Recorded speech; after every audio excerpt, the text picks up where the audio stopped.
এটা আমাদের মিরপুরের কাজীপাড়ার রাস্তা, কাজীপাড়া থেকে 10 নম্বর যাওয়ার রাস্তা।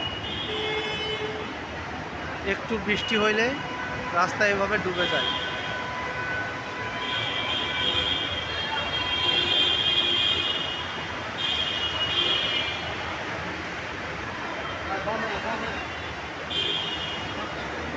মানুষজন চলাচল করতে মানুষজনের খুবই অসুবিধা।